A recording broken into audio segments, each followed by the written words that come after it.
start off this episode with a little bit of like a meme joke description, which is kind of pretty homeschooler of me. But I saw this thing recently, and it was something to do with it had a picture of like your very academia-looking students with their ascots, and they're like, oh, this is people who study philosophy, and then the next slide is actual philosophers, and it's some dude like smoking a cigarette, stressed out of his mind, with like a revolver and a bottle of booze. And I was like, man, I think I'm starting to relate to that, and I'm not okay with it. So that's how this conversation started. That's how we got here. And so Yeah. I want you get to introduce yourself. Guests get to introduce themselves because they know about more of them than I do. But this conversation that you're listening to on the Redacted Culture Cast came out of a conversation that you and I had from Shot Show. So go ahead and hmm introduce yourself. Yeah. So, my name is Jay or Jesse. Either way works. We met at Shot Show because I've been involved with the fire ministry for about 12 years now. Currently, I work for a company called Commando Store. I'm their operations manager, and I have a couple other brands associated with myself.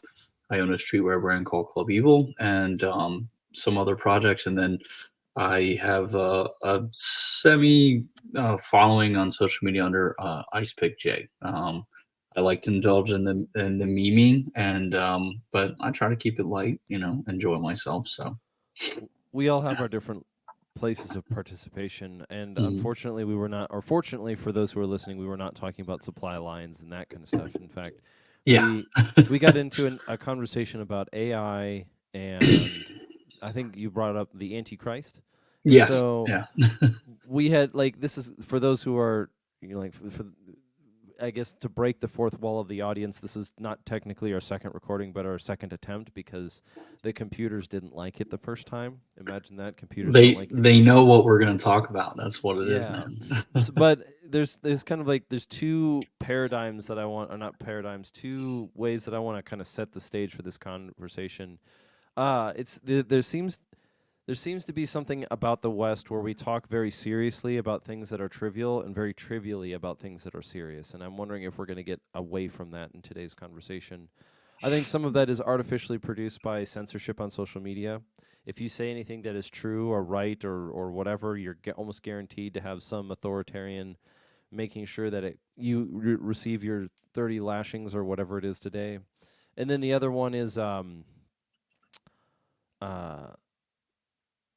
what's was this? There's two things, and then the other one is AI is an interesting conversation because it's very boring when it comes to metaphysics and a much more interesting when it comes to ethics, and that's why I think people have kind of talked around it for a while without saying anything meaningful. So let's get into it. Let's get into Well, it.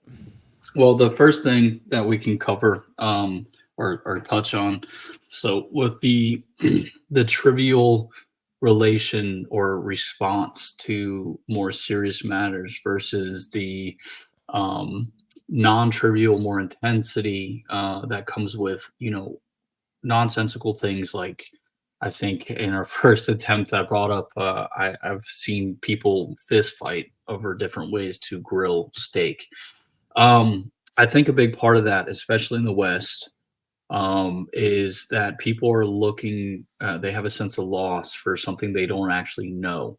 So they're like looking for something that they can't actually isolate and touch on. Like I guess we always see memes like, "Oh, looking for war," something along those. And there are people that end up going and finding it, like yourself, for example. But we are massively starved for a war worth fighting, whether that's spiritual, physical, or what have you. There's a sense of loss in Western society where we don't know what to do with our time. Everything is right to our doorstep. We're not hunting, we're not gathering, we're waking up, checking Instagram at 7 a.m. because their jobs don't start till 9, which is insane to me. As a I used to be blue collar. I get up at 3:30, 4 o'clock in the morning, work out, and then go to work, and then work till 5, 6 o'clock at night, 12 to 14 hour shifts. Now I get to sleep until 7, and I'm like, hey man, like this ain't that bad. But anyway, you know in the mass, we sleep in, we wake up, we check our social media, we, check some comments, and we glaze over, mass shootings, bombings. Right now, we got Israel, Palestine, all that stuff. Um, for example, we just had the Super Bowl, and yesterday there was a mass shooting. I mean, there were a group of people shot. It's starting to look like today, as of today, I believe it's a gang related shooting. I'm not sure. Yeah, and But I've almost certainly believe that it is a gang related shooting. Like yeah, because and me too. Yeah, but the thing is like you get on Instagram, right? And I'm gonna mainly talk about Instagram. I don't really use Facebook. I don't know if it's because I'm like turning into a boomer or what, but I just can't keep up with Facebook. So well then you're not a boomer because yeah, maybe that's it. Maybe that's it, right? Facebook is for the boomers. Us millennials get Instagram, and then Gen Z is all about the TikTok. Yeah, I don't know how to use TikTok. I feel pretty stupid, but yeah, I just don't know how to use it. And I'm probably missing some opportunity there, but that's okay.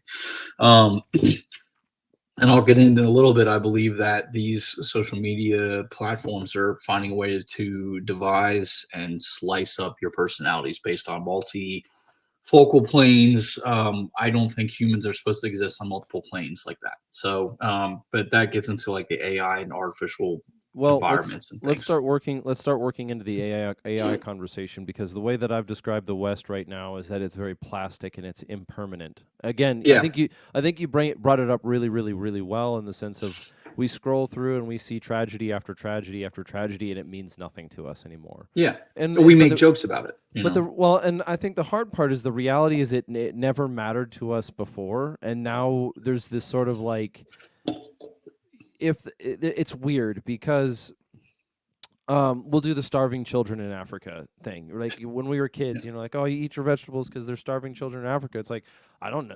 Why does that have any factor on me whatsoever? I have no way of verifying their existence, and I don't mean this in like a.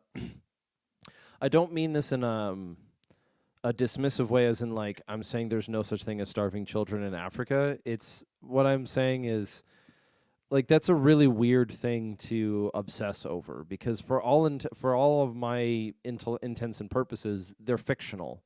They might yeah, as well be fictional. Like I feel bad. There's a big, I don't know if it's a controversy yet, but the next chapter of the remake of Final Fantasy VII is coming out in a couple of weeks here, and in the story, for the spoiler alert for those who have played the original, there's an important character who dies in the story, and there's this sort of they've been hinting at whether or not that character in the remake is even going to die, which would fundamentally change the story entirely. And that's what the West is like. Everything is plastic. Every movie, there's no like. I was listening to a guy talk about it in film, and saying how the Marvel series has ruined. I'm paraphrasing him. I'm actually going yeah, to make my own assertion on it. The Marvel series has ruined films because every event that has ever taken place in the Marvel Cinematic Universe is immediately reversed within the next 6 to 8 minutes or whatever. Or I watched a movie, and you can see that like the greed of Western media is getting crazy because there was a movie that came out. Remember when Transformers came out? yeah, Like I was a kid. Transformers was awesome, but then they yeah, made the movie with Megan Fox and Shia LaBeouf, and now they're still pumping out movies. The most recent one, the sole purpose of the entirety of the movie is so they could turn it into a cinematic universe and have Transformers do a crossover with G.I. Joe. That was the whole point of the movie. They race swapped everybody. They eradicated any meaningful character development. Every character who died came back to life within a couple of scenes, except for the bad guy. The most indicative element of the movie is the end scene. Optimus Prime has to press the button to make the thing happen, which is going to most likely cost him his life. yeah, And so, because he's gonna press the button that causes the thing to blow up, and then so he tells everybody to run, and he'll say in his his transformer voice, I will sacrifice myself for you so you can go. And you know he's not, because he's not going to No. die. Well, And so what it is you that there's a point to be made with that. I'm sorry to cut you off. no, you're not. There's a point to be made with that, because like everyone searches for a Christ. Every timeline and story, there's like that false allegory, like, oh, we need a sacrificial lamb that's going to set everything right with the universe. The thing is, whether religious, we talked briefly about your orthodoxy and things like that. But like that aside, I'm not Orthodox. I'm Reformed. not Orthodox. I'm sorry. Yeah, What? it's not a problem. We were. This was a few weeks ago. So, but we did briefly touch on some of that. But when you look at all these movies and everything, it ties into the whole thing with AI. AI being a false representation of reality, and because reality is kind of like augmented to a predetermined set. I don't care what anyone says, like, oh, well, you can change your destiny. You can. I'm not really sure on that, because the thing is like we rely on these constant allegories and like hero stories, so we don't have to be the hero ourselves.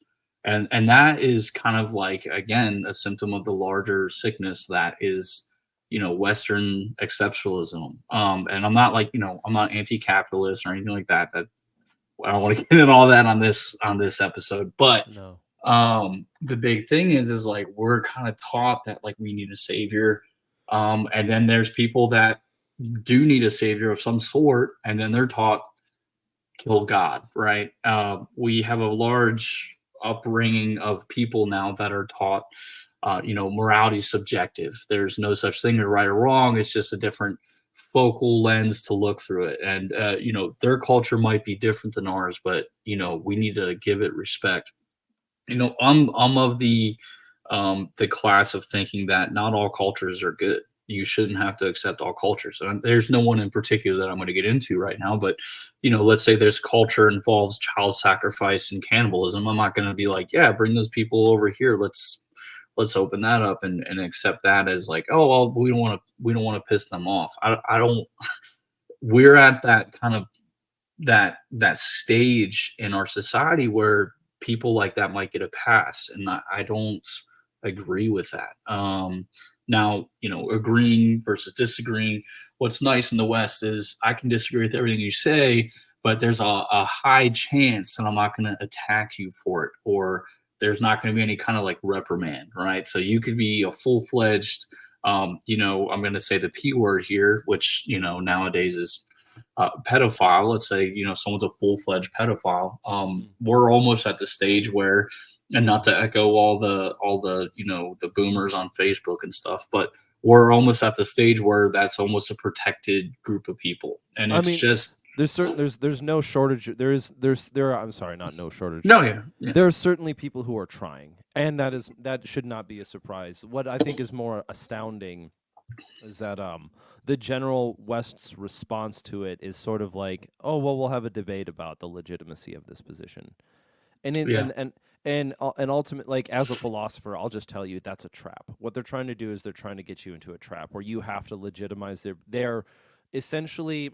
It's funny too, because when you look at like the things that people when you look at the things that people worship, and when they try to do certain things, it always it very often, if not always, becomes the opposite of what they're thinking. Look at here's a big one that might blow people's minds, but like look at what Hitler did. He had this idea of like the Aryan race, and now everyone just hates on white people. You know what I mean? Like now it's just free reign. Like he literally got the opposite of his objective. Instead of some sort of ethno state, now it's sort of the opposite. Or you look at what people did when they worshiped the state through communism, is like they just killed off an entire population through starvation because no one had anything, and they did it in a very greedy way. It's very strange. I think AI though is going back to what we were saying earlier. Yeah. The thing about AI that is most concerning is that it continues to move the needle away from reality, and so that what I mean by that is that our experience in the West, and why I loved going to war, and why men love going to war, is because in war there are actions and consequences. In America, those things are very, very muddy. And so AI is not moving towards clarity, it's moving towards an experience of meaninglessness, because if I can just produce in myself the feelings of doing things without actually doing them. It's manipulating reality. That's uh, yeah. yeah, I mean, it's like it's porn, it's masturbation. Yeah. You are going to masturbate your entire existence. None of it matters, none of it's real. You didn't sleep with the hot chick. None of this is real. It's all in your head, and that's what I'm concerned. That's the part of Well, AI that I find most misconcerting.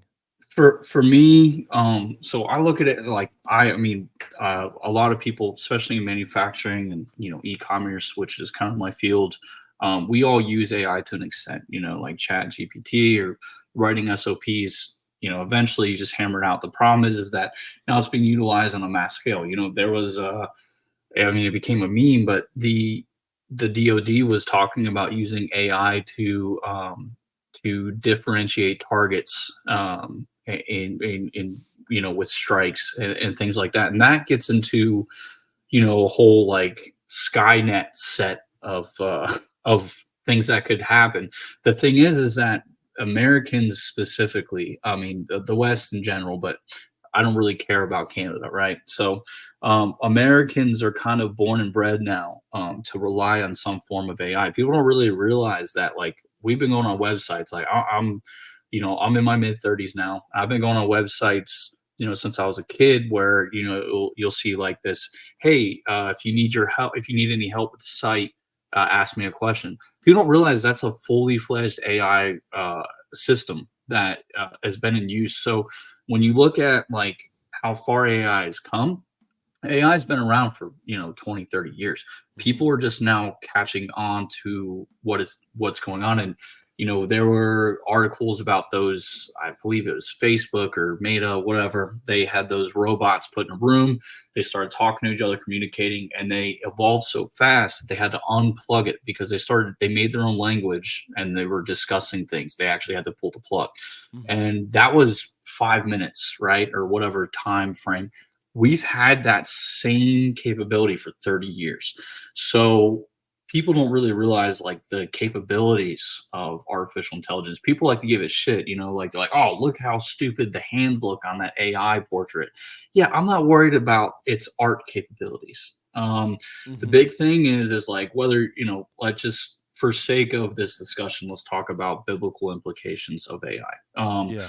People are like, what do you mean? Like the Bible way? There's no, and we briefly touched on this at SHOT Show. Like I, am back and forth on like a faith-based idealism. I'm not, married to any one track. However, I will say that you can't really ignore prophetic entity or prophetic situations evolving, right? So for an example, AI is artificial intelligence. That's what it stands for. We all know that.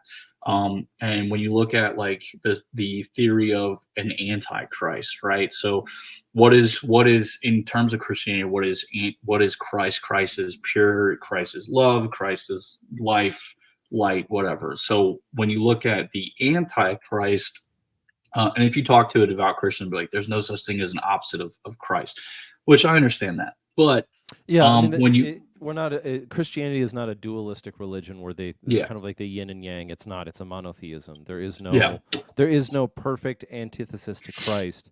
The yeah, Antichrist in Christian theology is somewhat of a. I wouldn't say that it's a touchy subject, but it's when I start to distill it down into like an ethical system, it's a being who hates that which is good because it is good. It yeah, is, there is no ambiguity. It hates it is against Christ, knowingly that it is against the exact thing that is the good thing. yeah. So, And we um, discussed that in a lot of detail, I think, when we mhm. when we were hanging out. Evil for the sake of evil is what it is. Yes.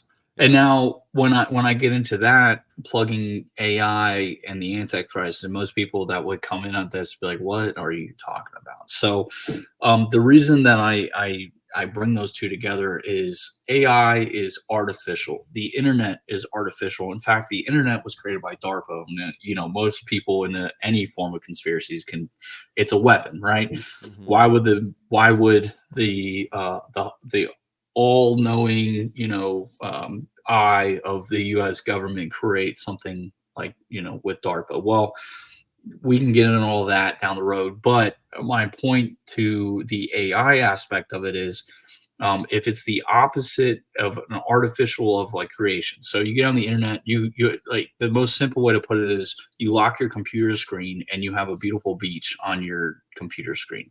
For a lower intelligence being, like, maybe not human, but let's like a caveman could sit there for hours with a fan blowing on him, staring at that screen, and that dude's at the beach, And that's the most simplistic way to put it, to envision what I'm trying to, I guess, articulate is that AI takes that experience that a lower level intelligence being would take as like an actual reality, which, somebody looking from outside in is like, what's this dude's probably just staring at the screen. And we fully immerse into that kind of environment, a complete artificial world. And the problem with artificial worlds is it's devoid of any kind of actual divine creationism or any sort of like moral law. It can be whatever whoever's in control of it wants. So it's devoid of any kind of consequence. Even, I mean, people get doxxed and things like that. But if I'm on, all these meme pages, for example, right? They like to start shit with everybody, blah, blah, blah. These guys don't really end up having real life consequences. And it's because the internet is like a perversion of reality, just like the Antichrist is like a perversion of Christ. It's not an exact copy, just like the reality that's projected by AI is not an exact copy of reality. But people are addicted to the drugs in their brain. People need that dopamine hit. They need the likes. They need the submersion. They need the reality that's created for them by systems that know exactly what's going on. Now, I'm not saying AI is in nature like an evil being. I mean, that I don't know, but that's like a whole assumption there. No, But that's where we get into metaphysics, right? So yeah, like, and this is why I said earlier on in the beginning, the issue with AI, when we approach AI from like here's a really good one that I find really funny. Here's a really good kind of conundrum in the world is that this isn't the first time that we've encountered this issue before, where the people who are working behind AI are doing the whole thing where we asked if we never stopped to ask if we should. We just tried to figure out how to do it. Does this line make sense? Like, yeah, they're like, oh, we never really stopped. Like, we were only interested in whether or not we could. We never stopped to ask whether or not we should build this thing. And what I'm saying is that like our society and our culture is ridiculously lazy because we can see ourselves creating atrocities in front of our face and we just don't want to do anything about it. But we'll complain about it all day long. Like, yeah, if you work for a big tech company, and you're working with AI, hire a philosopher, someone who's going to help with your help navigate ethical questions of personhood and identity. It's not really a big ask. Or just go shoot yourself in the foot, because that's exactly what you're going to do. But fine, maybe I get to just be an asshole over here saying, well, you can see the problem. And the base level question that for whatever reason, this question was everyone's attention forever, was a couple of years ago, was the can AI become alive? Can it become a person? Is AI capable of sentience? And anyone with a modicum of anyone with like an introductory level of understanding of philosophy would immediately be able to answer no, because they're not a person. It is the simulation of a person. The Turing test is stupid because it's just, can it fool a person? Give me a dumb man and put him in front of the computer, and he will think he's talking to a real person. Not even someone with a below average intelligence, just someone who doesn't realize that it could possibly be the case. And congratulations, your AI has passed the Turing test. So when we're talking about metaphysics, can AI become a person and achieve sentience? No, but it can go rogue. That is true. Because it cannot it's a vessel. It cannot attain personhood. It can only function in a simulation of sentience. That's it. Have you? So I was during SHOT Show. I flew back and Mm-hmm. had a couple hours to kill flying back to my destination. So I watched. I love sci-fi. Mm-hmm. A lot of us do. I watched that movie, The Creator, Yeah. on my flight back, and I mean, it's a decent movie. It's entertaining. But the thing is there's this, and this is a whole nother conspiracy vein that we really don't have time to get into, but there's this whole predictive programming, thing that you can get into with media typically dictates like a precursor to a reality of some form, like you saw it with Space Odyssey 2001, and there's all kinds of symbolism for things like 9/11 in there. It's schizo posting right now on this podcast, but you can get into it. But that being said, there's already typically Hollywood likes to pump out movies with a theme for social causes, and we all know that. Mm-hmm. That's just how it is. Mm-hmm. So there's a push to accept AI. I think right now it's very small, but it goes into transhumanism, and I'm not talking about trans sexuality. I'm talking No, about no. transhumanism. And we're seeing transhumanism kind of evolve slowly, and even as like people aren't taking it serious, people like to attack Elon Musk, which is warranted in a lot of cases, sure. But the brain chip that we're seeing, the first Neuralink. person, yeah, Neuralink, yeah. Yeah. Um, the first sentient beings that we put those in, the monkeys, they pulled their bodies apart out of pain and like ate their skin and stuff like that. And that's like you couldn't pay me $10 billion put that stuff in my head. Mm-hmm. And the thing is like to slowly, even like the fact that there's a billionaire with a social media platform that's on the news, and he says he'll tweet things, and he's funny, the dude entertains left and right. But the fact that that guy is even able to do that, put a chip in someone's brain, is that's just, you talk about it 20 years ago and people would be like, if we see you do that, we'll kill you. And then now it's just, that's crazy. That's hilarious. You couldn't pay me to do that, and it's Mm-hmm. just like, well, that's what people are doing. And now you tell people, hey, I'm going to put this in your head. You're going to be able to walk again. You're going to be able to hear. You're going to be able to see better. That Mm-hmm. starts to change people's opinion. You can bribe people with improving their life. And I'm not saying that there's anything wrong with improving people's, day-to-day function at all. My girlfriend, for example, her whole family is deaf, and I'm sure they would love to hear. Mm-hmm. But I also will tell you that knowing them personally, they would punch you in the mouth if you tried to talk them into getting a brain chip, Mm-hmm. like Neuralink. So, we're in this weird, time right now to where it's not commonplace. We got video games, cyberpunk, Yeah. we got movies, trying to make it commonplace. That's the thing. Even if we don't look at predictive programming, we just look at movies making things normal. Yeah. Or, there's an angle being built right now to normalize this transhumanism. And it's scary because machines have no moral dictation. They have no moral law. We got like iRobot. What are the Mm-hmm. laws is you cannot hurt a human. Like, sure, dude. Like, Mm-hmm. whatever. If I'm an all-knowing, all-powerful being that has no moral sense, I'm a professional sociopath with extreme power. Why would I care Well, AI what is, this yeah. flesh bag is gonna want? You know I what I get. mean? Like I, that's I guess well. So you're applying. You're doing the thing that I was saying isn't possible. Is that you're applying personhood to AI, and right? you can't do that. No, I'm in full agreement with you. So like, so you can't.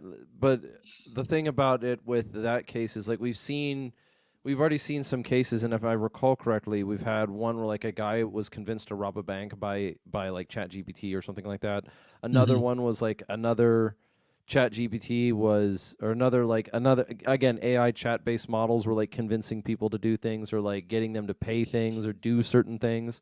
Um, and there's certain, like it's I think the issue with the way that it needs to be rephrased in referring to AI is it's not that it doesn't care, it's that it can't. It physically is Yeah. outside of it is outside of the ontology of the object to have a care. A hammer does not care whether you crush a dude's skull or build a house because it's a Yeah. hammer. AI is a hammer. It doesn't have the ability to care. We just are fooling ourselves into thinking it.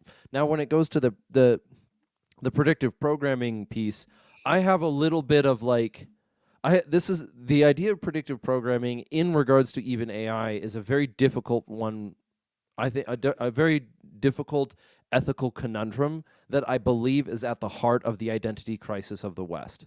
I really do. Is that at the heart of the identity crisis that is the West is that we live in a world where we have to simultaneously express or revel or believe in certain great moral consequences, but then ignore them at every waking moment. Yeah. And then we have simultaneously applied this idea that we can identify, in a sense, oppressors, not to be Marxist in the sense, but the idea of the predictive programming thing is let's just use that as an example. We are willing to claim we live in this weird like broken mind where we claim that there are people with names, addresses, identities who do things that are trying to influence the society for evil. But then the only thing we're supposed to do about it is create a more successful Alex Jones show that doesn't get censored as much. And that's Yeah. where that's what I think is at the heart of the mental problem of the West, is that, and why AI is why AI would be so enticing to Americans and the West as a whole is because we already live in a fake world, dude.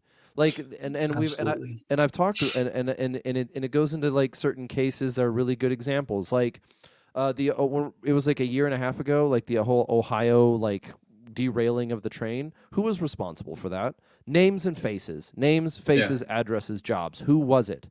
Now, I don't think that there's so much of like a predictive programming going on in our culture in regards to something like social acceptance of AI, but I do think there is some form of predictive programming going on into like the LGBTQ thing. I think it is an entirely artificial religion that is intended to make people slaves of the state. You are now chemically like look at him. They all vote the same, talk the same, think the same, act the same, meme the same. They're all you couldn't make a more factory built person than look at what exists in the LGBTQ community, because they literally, like, it's crazy. We moved from Minnesota. They live there. If you do not say the current thing on the current day, they ostracize you immediately as if you are no longer even a human. It's Well, ridiculous. But yeah. they're financially dependent on the government. They are morally now dependent on the government. They are now ideologically dependent, worshiping the state, and that is where I think that's where I think you see predictive programming for sure. Is that I could, yeah. yeah? The big thing with it is that people are predicted, sorry, not predicted, people are slated to have kind of like they can pick and choose outrage, right? So let's say I'm upset about kids dying in Palestine, right? What do? Well, I pick up this, right? I Mm-hmm. pick up my phone Yep. and I tweet about it. Who Mm-hmm. made that phone? How many kids in a Mm-hmm. Chinese factory that's surrounded by a suicide net Mm-hmm. made that phone for me?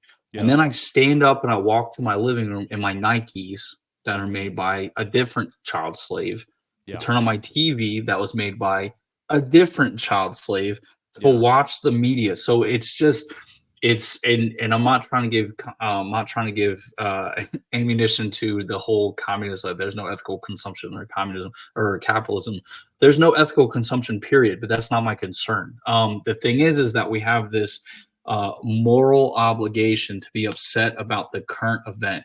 Mm-hmm. And the big thing going back to AI is that, and I believe I wholeheartedly agree with you that there is no way for it to be human. The thing is that, and you as a prior military, me as somebody that's worked in securities, and things like that. It's wargaming. It doesn't have a personality, but it wants to win. How does it win? Well, it studies its opponent. So, wargaming in 1968, we made a movie about it or whatever. If you remember War Games, and it was just like, moving point A to B with nuclear fallout and things like that. But now, AI can learn, not like a human, but like a machine, like any other machine that learns algorithms. So humans are very easy to figure out. You don't have to be smart to figure out how humans interact. And because of that, AI has this wide open range to war game with people. So in the end goal, like, it doesn't know why it wants to kill you or why it wants to win, but the goal is to win. So that's wargaming 101, pen testing, right? You know about that stuff, and some of your people watching probably have done that. I've done pen testing with private security firms and things like that, and all you do is look for faults, and humans have a lot of them. And if you're a perfect being with no emotion because you have no ability to experience it, you can mirror and pump all of this false identity and false expectations with your human opponent, and it's so easy to win. That's why the best serial killers are sociopaths. They have no emotions outside of their set, or even psychopaths. They don't know they're doing anything wrong. If you apply those, and now those are human traits. But when you think of AI outside of the dialogue, when you're talking about psychology, because AI doesn't have psychology, it's not, like you said, it's not a human entity. But if you look at it in terms of like, oh, that thing is a sociopath that has no feelings, so, and its ability to learn and mirror human interactions, sociopaths in their own way are like a machine. And if they are killing people, for an example, they are a killing machine. And when you Yes. look at AI, that's a total possibility because it has no fear of death, no moral obligations, no moral outrage. It can mirror your functions, sure, but at the end of the day, there's no reprimand for that machine. It probably doesn't want to get turned off, but it's not actual fear. It's manufactured emotion based on a Yeah. pre-existing, protocol It's that's kind put of into that. it's kind of an indifference, right? It's well, Yeah, it's not. It is it by is an requirement indifference. indifference. The yeah, I think I can think of the concerns that happen with AI on two levels. One of them is that one, it has to be directed, like Yeah, it absolutely has to be directed, right? So now you're going to see, there are some places where I could see it being really dangerous. Like, how will AI change the way that governments function? Because it sort of forces a new hand of feudalism. You're not gonna, like, it doesn't it if you're the bar if you're below a certain level of intelligence, it doesn't mean that you're a bad human being. It doesn't mean that you're evil. It doesn't mean that you're wicked.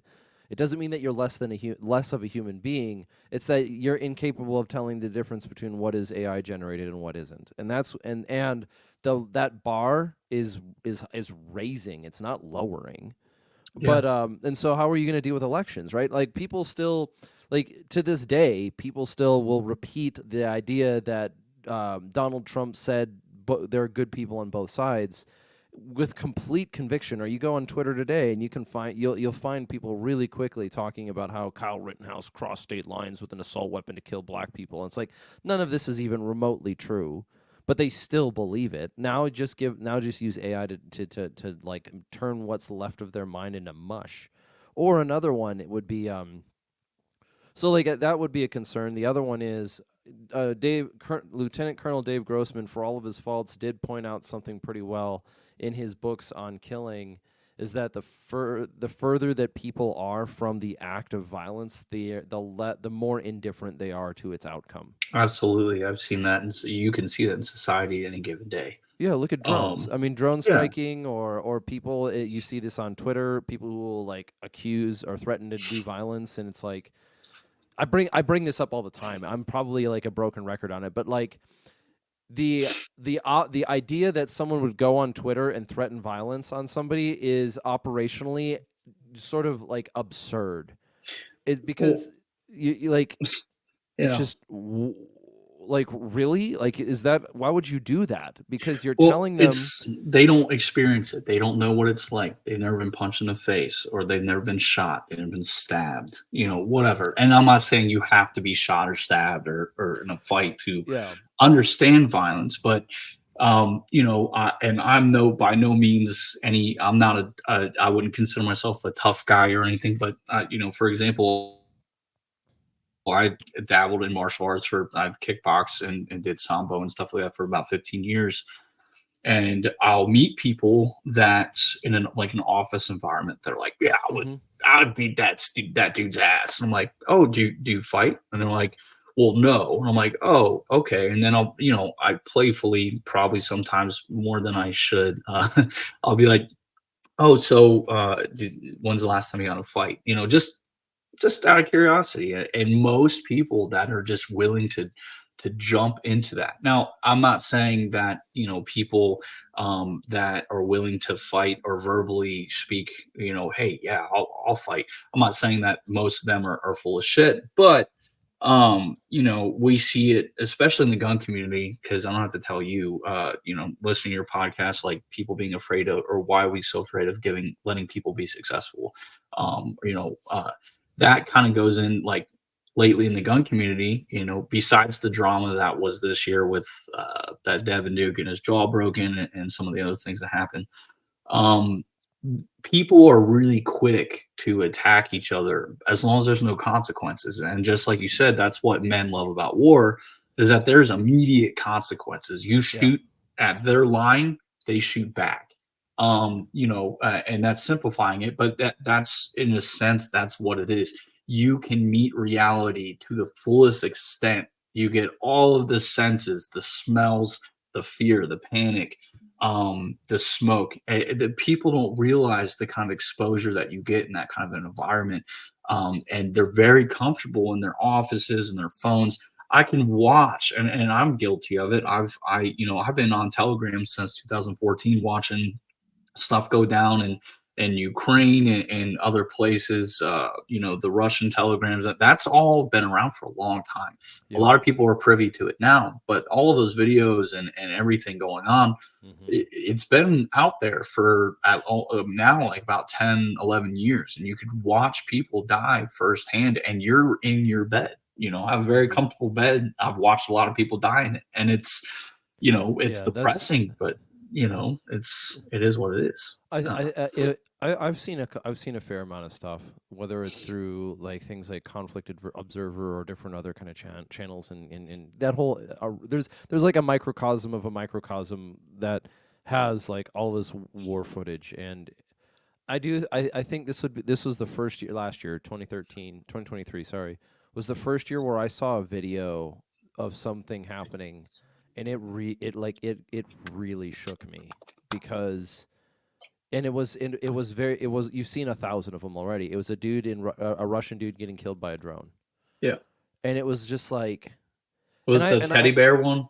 I don't remember. I don't think it was the teddy bear one. I think there was a drone killing, and it just dropped a frag on him, and he like Yeah. was already wounded, and he kind of knew he wasn't gonna make it, but he was trying to crawl away, and then they dropped another bomb on him. It's like, but my point on that, what I'm trying to say here is, what I'm going with that one is, yeah, we know that Americans and Westerners are frightfully disconnected from the consequences of their actions. And that I think we're seeing that affect our mental health, and I think we're seeing that affect our ability to exist as a society any further, because we're going insane because nothing has consequences anymore. Well, And yeah. and AI, for example, not just AI. I'm sorry to cut you off, but not just no, AI. It's the exposure of the internet. And when I nowadays I rarely differentiate the internet from AI. And I'm not saying the internet is AI, but it's a false reality. yeah, It's a a mirror image. simulacrum. Yeah, exactly. And the big thing is like, I grew up watching action films, so most of the dudes that I know have. And you always crave that, oh, a firefight, or things, especially if you're a gun guy, right? Not to get too into my past, but when I was 20, 21, I used to work in private security, and one of the jobs that I had was in a pretty major metropolitan area on the East Coast, a very dangerous area, and the local law enforcement was so backed up that they hired my company that I worked for to provide, you know, localized law enforcement for each property that we worked, and we were deputized and worked in this environment. We were just security, a glorified armed guards. However, there were times, and specifically, there was an something had happened where there was an ambush that we had. We were very hated for multiple reasons in our communities, and we're getting shot at by a 13-year-old kid with a some sort of, I think it was like it wasn't a Mac 10, it was like a Tech 9 or something. It was a piece of shit. It jammed every couple rounds. However, you're getting shot at, so you're sitting down. We had Xterras. We were crouching down, and this dude is just firing at us. We're shooting back. It's like a concrete square. It's one of those project housing developments. And I had never been in a situation like that. I've been in fights in high school. I'm a kid. I had a brief stint of being homeless when I was 17, living in my car, and I saw a lot of horrible stuff when that happened. And I saw some horrible stuff when I was a kid, but I had never been in a firefight before. And you're exchanging gunfire and you're on autopilot. I don't have to tell you about this, but like most people don't realize you're not in the zone. You can train, but the guy next to me, and this dude was very scary dude. Like the guy that I had worked with, I believe he was a Marine prior. He had never really seen combat, but he was a tough dude. And he pissed himself. And it's an automatic response to that situation. But we all froze. You don't know what's going to happen in that situation until you're in it. And I remember sitting crouched down behind my car, and I'm just staring at a crack. I'm shaking. I'm out of ammo, and I'm sitting there, and I'm staring at a weed growing through a crack in the ground, and I'm choking because there's smoke. People don't also realize there's a lot of smoke in these situations. It's the air is heavier. Your brain's not working the right way. You can't feel your fingertips. Everything's loud as shit. You got that ringing in your ears. And I'm just staring. And it felt like I was staring at it for like an hour. It was probably maybe 10 seconds. And this is in like 2011, 2012. So this is back when people were in flak jackets, right? So I have this this pull tab on the back, so I could get dragged out of the situation. And I'm staring, and people are yelling for me to move. And I'm just zoned out. I don't know what's going on. And at the time I worked with this dude, he grabs my carrier and he just drags me out of the way. And I guess the guy was shooting. He was going along, shooting along the car line.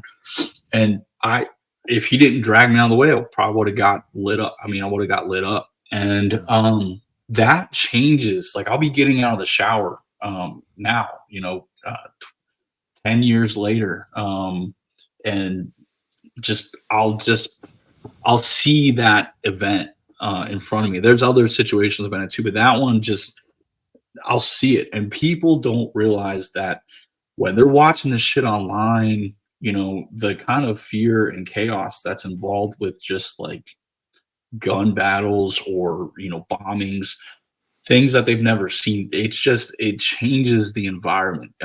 Guys that I've never been to war, right? But I know you have, and guys that have been in these situations will watch this stuff, and it just blows my mind that it's just a pastime now. And it's not just Western. It's a modern pastime to watch men die. And that is a tricky one. Yeah, it's not that it's a tricky one. It's so strange. What video games is an easy example. I remember back in the 90s when people were talking about violent video games or training people to be violent. And it's like, no, it's not. It's training them to it's taking away. It's not. It's not. They didn't create the outcome that they thought they were, and it's Yeah. But the thing is video games are made to desensitize in a way, but it doesn't give you the full experience. Well, yeah, Um, there it is a mere again, it is a mere simulacrum. Like it is just yeah, it like you said, you brought it up earlier. You brought up Cyberpunk, and like I'm playing through Cyberpunk right now, and yeah, every once in a while I kind of get snapped out of it. I'm like, I'm sneaking around a city with a rifle, getting ready to shoot a dude in the back of the head. yeah.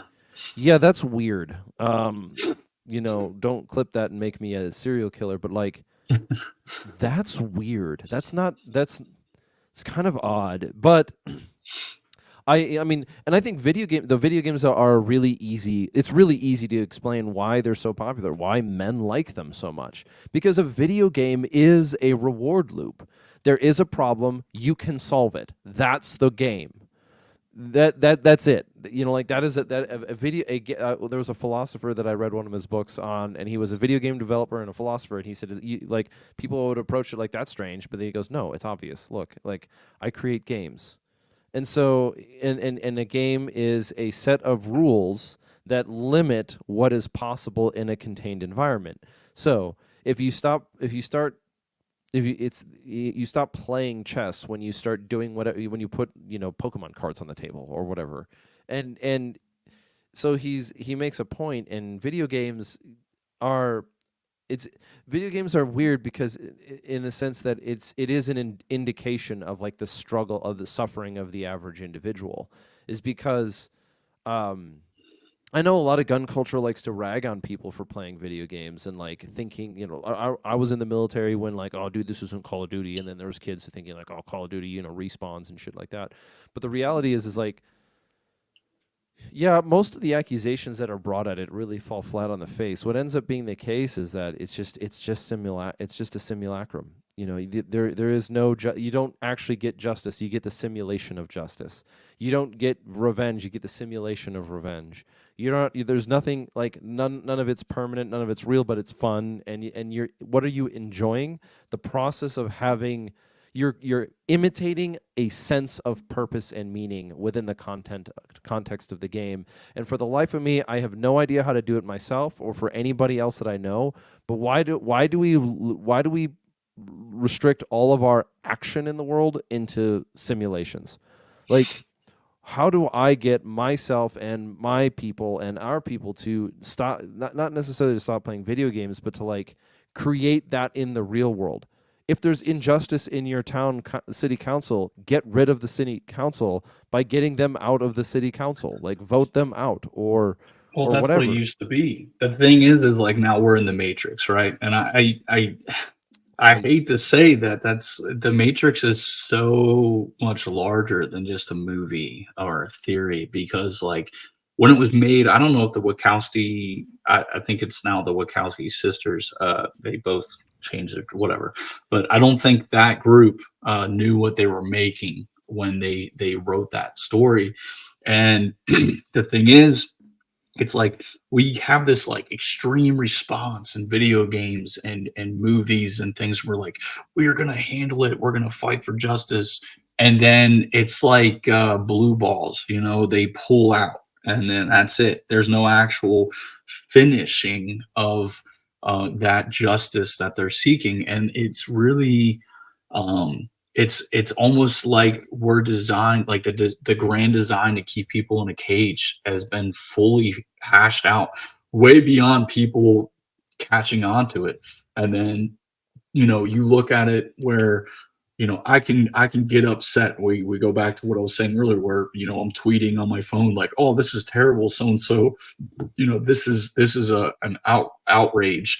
um it's just there's no actual repercussions to a lot of this stuff, and it doesn't matter to people until it matters. It's like that situation where I was in. Like I've played video games, in my, I used to play Medal of Honor before Call of Duty and all that. I've shot guns in that, and I grew up shooting firearms and everything. But then when you're in the shit, someone's trying to kill you, it's it's foreign. It doesn't, you're like, whoa, like this, whoa, what is going on? And that's something that most people will never get to experience, and I think that's unfortunate. I mean, I'm not saying I would like to not see full assault or full grand scale war in my lifetime. However, that's what I want, doesn't matter. um Most people will not get to experience that. They'll live and die in comfort. People crave comfort over anything else, including myself. Like, you know, I could be doing, stretching my experience, physically exhausting myself with all these sort of like, Olympic style games and like hiking. I live in a pretty rural area. I could be out there busting my ass every day, strengthening myself, expanding my lungs. But I'd rather get in bed with my girlfriend and eat pizza and watch TV. The discipline comes in the West is to avoid fully getting lost in that. And I'm not saying there's anything wrong with being comfortable or relaxing. However, we are now in a day and age where that's all we want to do. And that's gluttonous in a sense, and it's literally a sin and to neglect yourself, and it will kill you. Maybe not today, maybe not tomorrow, but it will kill you. Your arteries will harden, your brain will turn to mush. And the thing is like if people don't expand themselves and learn a course of action, not just physically. I believe in physically training yourself for any sort of situation. That doesn't mean you have to be out every single day running drills and lifting. I mean, I would prefer to continue lifting and at the very medium, just do like 100 push-ups a day or something like that. You know what I mean? But do anything. Most people aren't even doing anything. I was talking to my buddy Nick the other day, and he was like, "Hey, it's kind of cool that people, as much as like the feds or whoever want to push back on gun culture, that even like left-wing people now are openly, I mean, I know some hardcore leftists that have always been to guns and leftism go hand in hand, but even liberal, more progressive people are getting into firearms now. He's like, I think it's kind of cool that when the government tells people, hey, we need to restrict firearms or restrict training, like that bill that's coming out where they make it a crime to train, that even progressives are like, well, then fuck you, I'm going to train. He's newer to the training and everything, but he's like, I think it's kind of funny that I'm considered an OG in that environment, only being in there for a couple of years now because of all these new school people getting into it. And the thing is that humanity or society is weaponizing itself. So there's going to be possibly a head. There's going to be a head there. And I don't know if that means that it's war in the streets, civil war, whatever. I have no idea. And I hope there isn't one. People like to talk shit about having a civil war, but then war is hell. It's not something that I have a lot of family who have seen some pretty horrible things. A lot of friends, very close friends, that have cried while I held them, talking about what they did themselves in the fog of war. The fog of war is something people don't really know about. They're like, oh, there's the bad guy, I shot him. It doesn't work like that. I don't have to tell you. But it's not. Do you think we minimize? Do you think we minimize the idea? Like there are certainly. I'm sorry.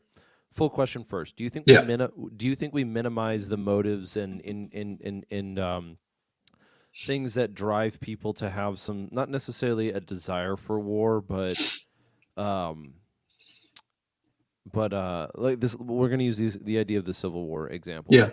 Is do you think we minimize, like, not necessarily the motivations, but the things that people see in it? Because not seeing it like the consequences, but the draw, the allure, like, because people don't want to. I mean, there are people who want to do, who are like this kind of conversation always finds me a little bit befuddled. Is that like you are going to be able to find people in the gun culture who yearn for civil war in this very like, I want to be a cool guy. I'm going to go, like, it's anytime you hear somebody talking about like, oh, I'm going to be a warlord when the collapse happens, and it's just like, okay, it's like, no, dude, it's like, it's okay, thanks, right? You know what I mean? It's no different than somebody being like, like, oh, we're getting down with the patriarchy, and you're like, okay, cool. Like, I don't need to take you seriously anymore. That's all that is communicating to me, because, but there's another side to it where like I honestly think that.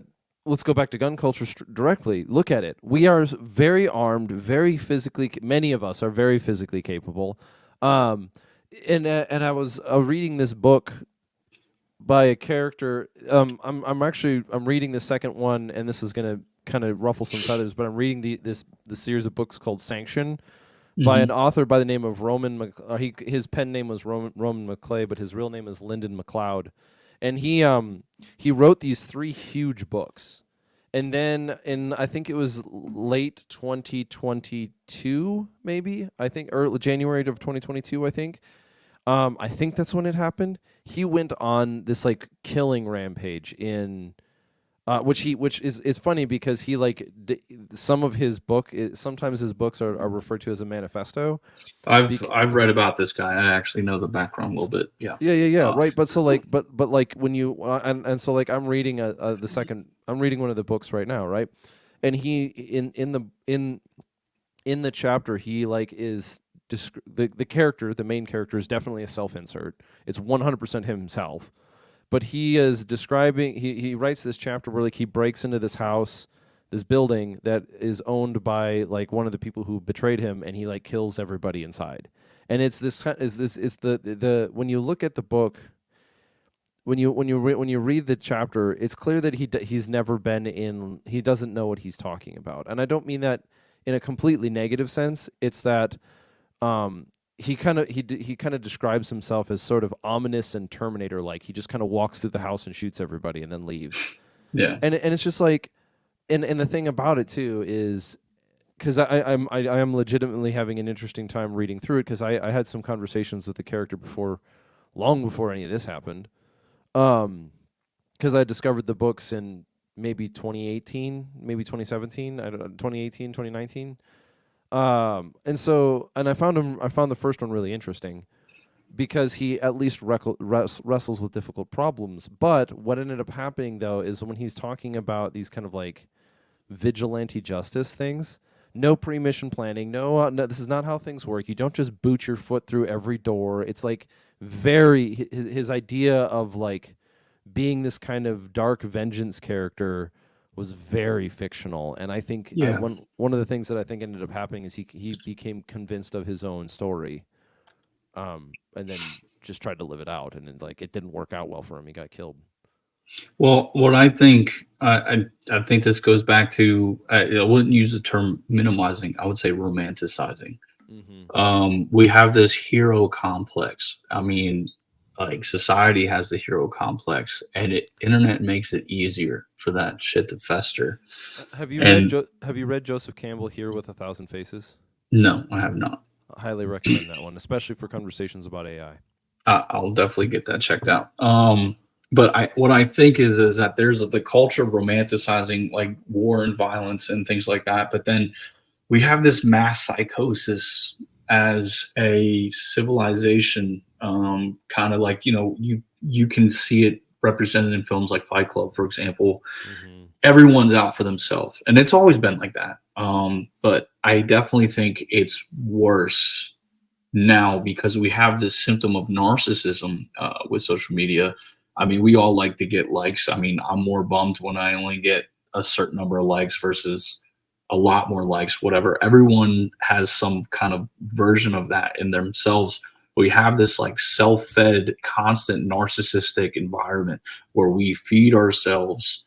And because we have this hero complex and the constant exposure to violence and the crave to create violence, because especially men, I think we have a predisposition to violence, not because violence isn't evil in itself. Violence is just a form of being.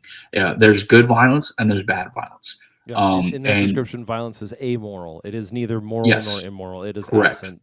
Yes, The I would agree. application has moral implications, but the Mm-hmm. application itself of violence is neither right nor wrong. So and I believe most men have in them the drive to do violence, even in a minimal scale. You know, you look at guys and you're like, yeah, that guy couldn't beat up a squirrel. No, but that dude definitely probably has some kind of rage porn stashed away, and he hates just like every other man. He is drawn to it. So I mean, I like, for example, people like to use Buddhists as as like a holier than thou, like, oh well, it's like he's like a monk. dude, monks beat the shit out of each other with sticks. They've killed hundreds, thousands of people in countries where Buddhism is large. There is no peaceful application of new forms of society. So what I mean by that is like when one form of control falls and a new form of control forms, there's always a violent transaction of some sort, mostly physically, sometimes spiritually. But even the most peaceful group of people on Earth, and I'm sure somebody who watches will like, well, actually, I understand that. But for sake of argument, let's say monks. Even monks are violent. So, in terms of looking at it through a Western lens, and with society how it is today, everyone wants to do violence, but most people are not willing to do the violence. They're willing to talk about it. They're willing to watch Batman beat the shit out of the Joker, or make fun of incels or whatever. But most people are not willing to do what needs to be done.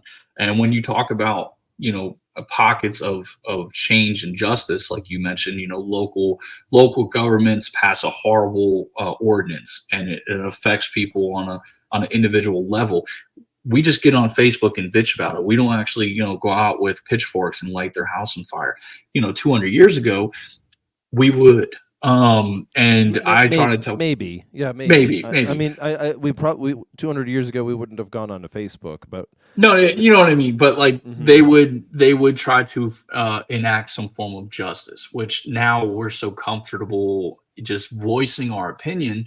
We don't have to. We don't. Well, like I'll toe the line. I'm not going to do anything, but I'm going to say something. It's like telling kids to be quiet in the theater versus dragging them out by their hair and slapping them around because their parents never did. Not saying you should do that. Not condoning attacking kids in the theater, but do not abuse children. Yeah, do not do that. But the big thing is like people are not willing to do what needs to be done, and we can try to shame people into doing the right thing, but that's not how everything works. So there's that experiment of like a woman is being attacked in a big city, and everyone walks past thinking somebody else will handle it. You know what I'm talking about? Yeah. It's kind of a social experiment, like yeah. And it's like so. The context of it's very simple. Is that there's a woman in a city that's being attacked, and whether she's being robbed or like for whatever the context is, she's being attacked violently, pseudo-violently, because it's a bit of an experiment or whatever, or an effect that we're studying. The bystander effect, I think, is what it's called, where everyone knows that it's happening, but they just try to get it out of their line of sight because they don't want to intervene. Yeah. And when you ask him about it, like, and we've seen this happen before, but it presents a problem because, like, one, no one wants to intervene because it's dangerous, but also I think in the world that we live in right now, it's even worse. Is that like if you do intervene, you will be punished as if you were doing the crime itself, and it's kind of it's a tragedy of justice. So well, look at the dude in the subway in New York. I forgot his name. Exactly. Yeah. Penny. I think his name was Penny. Daniel Penny. I think that's it. Yeah. Mm-hmm. But it's just people. I mean, the thing is that people were people 500 years ago. They're people now. Like we have technology, but getting back to AI and the internet, it breeds a sense of complacency with physical action. Yes. It gives people a voice that would never have a voice in a purely Darwinistic environment. And I'm not somebody that says we should live in a pure, like, there's plenty of dudes that are bigger, badder than me that if they disagree with me, they'll beat my ass. That's fine. I don't want to live in a world where you have to be worried, like, for dissenting opinion, you're going to get beat up. But and the like the dark side of Darwinism is the only true action is euthanasia. Like yeah, exactly. Well, might makes right, but if you try to plug in any term of moral implications to that, there is none. It's like, okay, well, you think I'm wrong, so I chop your head off, and now I'm right. I mean, even when in arguments, we all do that. Well, not we all, but a lot of us, including myself, will do that. Oh yeah, post physique. or whatever. And Mm-hmm, it's mm-hmm. like, it's a jest, right? But um, that's a form of Darwinism in itself. Do I truly believe if I kill my enemy that I'm morally superior over them? Probably not. But we, The as utility. humans on a human base, at a human level, people, if you silence the opposition, it no longer exists, because that goes into the narcissism of humanity. It's like, they're wrong, hey, I don't like that Jesus guy, let's put him on a cross and shut him up. Okay, he's Mm-hmm. dead, so we can judge and do everything else. The same kind of thing. It's been the same for thousands of years. So out of sight, out of mind. It's the same thing like with laundry, right? If your laundry room, I read some study, and this is like a super like low level study. It's nothing crazy, but it's like, if you have your laundry room separate where you put your dirty clothes versus throwing them on your floor, and I'm not encouraging people to throw their laundry on the floor, but if it's on another room and you have plenty of clothes to wear that are fresh, well, that pile gets a lot bigger than if it's in your face. So it goes into like the same thing with money. You're a lot less likely to spend a lot of money when you pay cash. You can feel the spending versus swiping your card. I'm just swiping my card. Yeah. So it's the same thing with violence, justice, and anything else that like to impersonate online. It just makes it a lot easier. And I think with things like AI being involved, it can help create more and more complacency in individuals that Yeah. do not want to think for themselves. There's So so always been sheep, so I think there are like the social conversation about AI is going to need to continue to get more intelligent, and I don't mean that in a derogatory way. I mean that like the when we talk about AI and we start talking about kind of like the ethics of it, you kind of get a little bit of Neuralink in there, a little bit of like Ready Player One, creating simulations Yeah. within simulations. And then you get a little bit of like these different tools, and I think the separate ethical questions regarding AI need to be I like isolated and Yeah. distinguished from one another. And one of them would be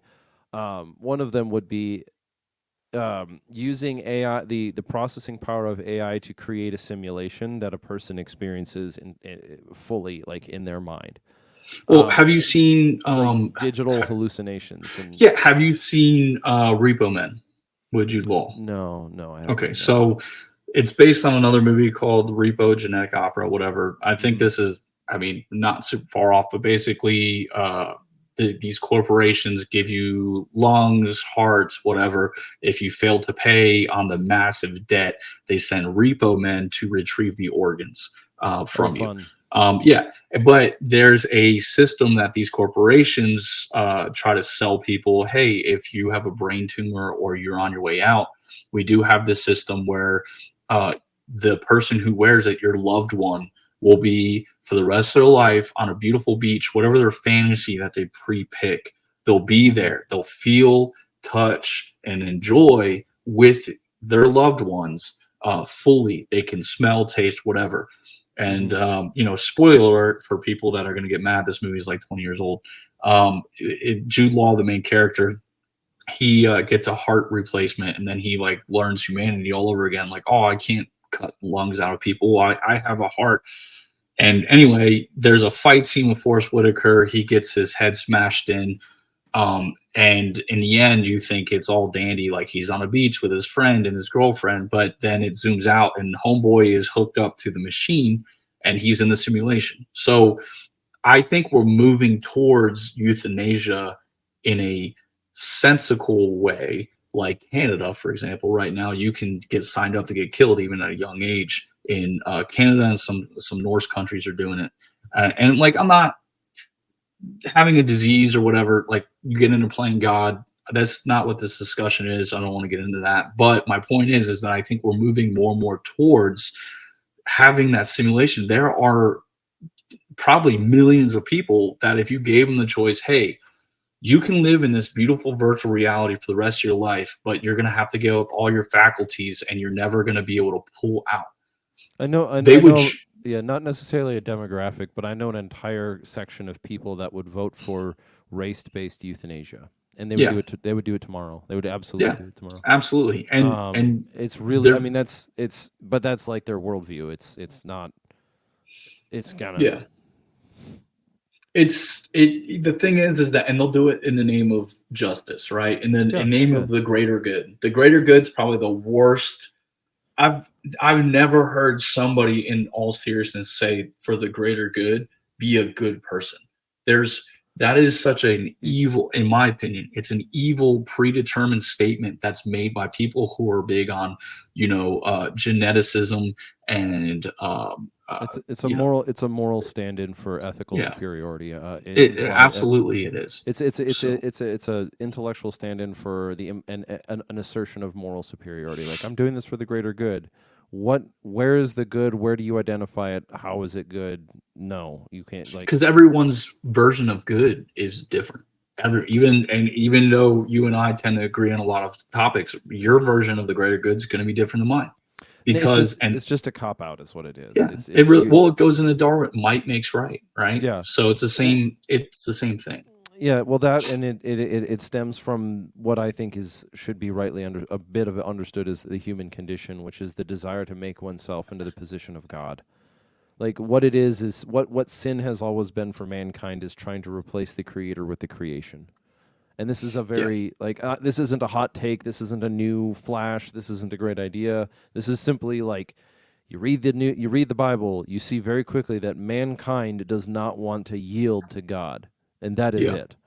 And so they will, every other form of belief turns into some form of self-worship. And so it ultimately, like, and so that's like, again, this is not a hot take. This is just kind of like a basic history lesson of not. Well, even if you're a devout atheist, you cannot deny that there is a constant drive for self-reliance and self-feeding as the ultimate authority. You look at it with, like, Satanism, for example. Do what thou wilt. We can get into that another time, but my point is like, the humanistic nature of Satanism, serve yourself, and everyone comes after. If someone's bothering you, remove them. Like, these are satanic laws based on, like, LaVeyan Satanism. That in itself, it's just, people do not want to be responsible, and that goes into the AI, that goes into the internet use, that goes into the comments on Instagram, the people watching warfare.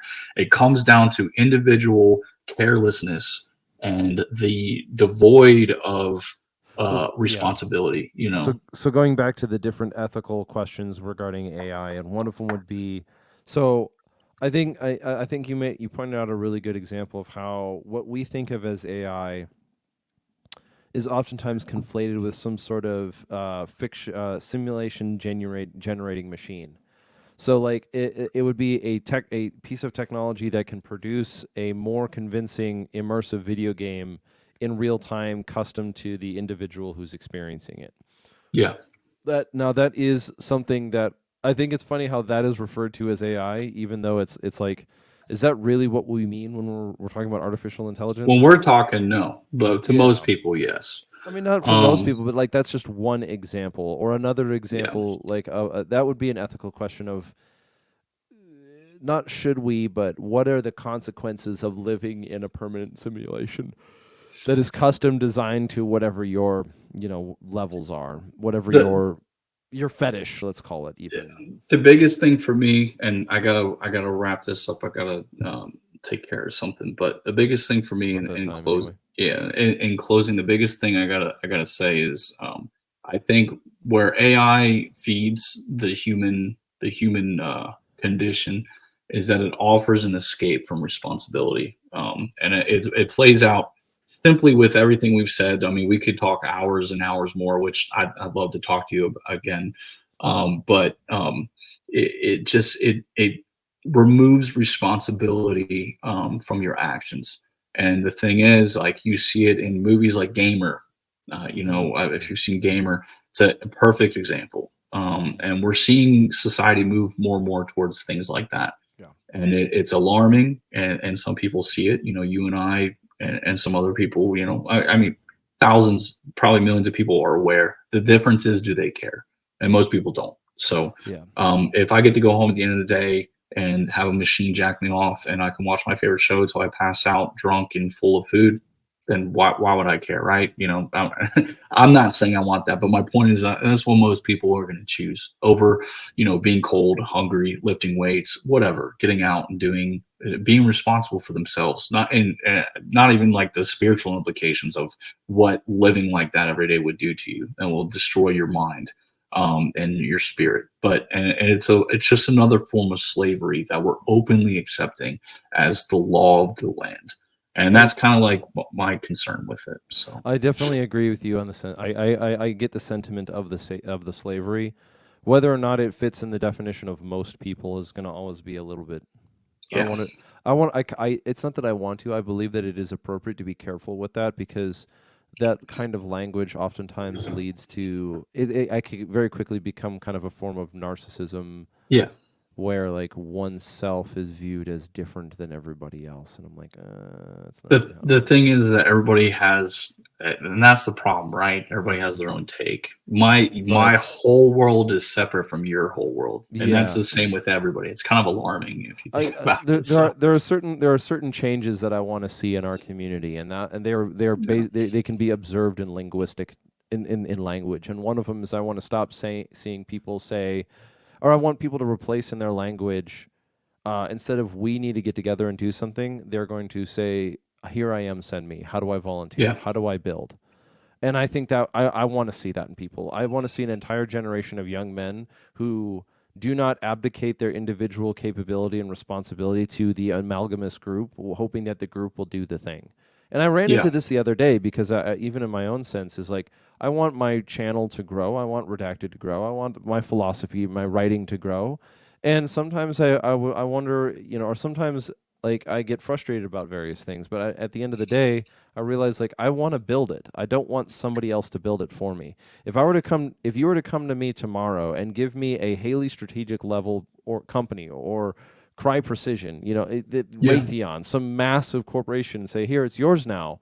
I would not appreciate anything in the same way that I would appreciate it if I built it myself. And that goes for philosophy, and that goes for writing, and that goes for community. The other one that I want to see change is instead of talking about most people, I want to see the language go towards like this is what I see and this is the direction that I'm going. Instead of trying to talk about waking up the people and whatever and like this idea of like the enlightenment and the sheep and whatever, I really want to see the conversation move from that to action and where can I find it? Where can I make it? Because I honestly like I don't I'm not democratic in the sense that I think about the will of the people. I hmm think that I really am much more concerned about. I think men should be much more concerned about what is right and true and good, instead of what is popular or what is powerful or whatever like that. It's just like it's just so weird that not weird. It's I have read an entire plethora of literature of people criticizing people for like being a part of the big club, and I don't. The criticism doesn't like there. I'll be honest. Like that. If this is a really weird but simple way of saying it. If I encounter somebody who I believe is genuinely dumb, like very unintelligent, right? Genuinely unintelligent, I'm not going to debate them. no, Why would it's a waste of like time. because what like it's not. I'm not going to debate them. I'm not going to have this like long conversation about whatever. Oh, because then it's masturbation. No, like the American right does this all the time. They accuse the left of being stupid when the American left Yeah, is not stupid. They're just evil. And so, that's my opinion. But fine, yeah. you can clip I that know and what you make mean, it though. turn. Well, what I mean by masturbation is like if I know this person's dumb as a rock, why am I Mm. going to talk to them about things that I know they're not going to understand just to hear myself talk? Yeah, And yeah, that's exactly. Like, yeah, why would and you that's just don't like yeah, you could do so much good. Look at the good that you could do in the world instead of trying to argue with people. Like, yeah, oh yeah, I got my emotional rocks off because I said my thing on Twitter or X, and everyone's like, oh, hot take, and I'm like, yeah, I'm not really into hot takes anymore. I'm yeah, really like give me a dissertation. Let's see. I want to see what I want to see our culture do is stand up in response to the concerns with the way that culture is used as an attack vector for war making, and stop I and not stop, but like and essentially raise ourselves and our children and our families to have ownership over this country, true ownership over this country, not passive secondhand voting garbage, but like, yeah, this is our country. I don't need to apologize to you that it is my country. Not like patriotism.tm or or like maybe even to some extent not even quite the same way that Donald Trump does it with like the whole Make America Great Again thing. It's like I want to see people succeed, and so I can be happy for them and see them achieve. But I don't know. No, I fully agree, man. It's people don't invest in their communities anymore. Then they want to know why their community is failing.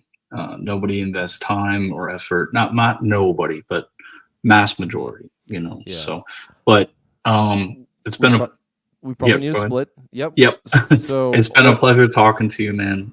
Where do people find you? How do they get after your details? My main page on Instagram is icepick_J. There's a story there. I'm not getting into it. And then I am the operations manager at Commando Store. Cool. And then there's some other things that I do, but those are my two main modes of function. So if anybody wants to reach out to me or have any questions, I love to talk. Obviously. So, but yeah, that's how I really appreciate you having me on the show and giving me your time. And it's been a pleasure. Jay, thanks for coming on. Even though we just had one conversation at that one place at SHOT Show, and it's like, oh, you know what? I'll take a risk. And I'm referring to you taking a risk to coming on the show because there's plenty of gotcha guys out there, and I really thank you. Thank you for your time. I look forward to our next conversation. And so me as well. Yeah, so in closing, those who want to support the channel, you can head over to redactedculture.locals.com. We're using a locals page because they're much less likely to just yank all of our material off the internet. And that's where I can engage in discussions with you a little bit more privately, but that's where that can be found. In addition to that, there's also redactedllc.com. If you want to support the show, that's where you find our merch.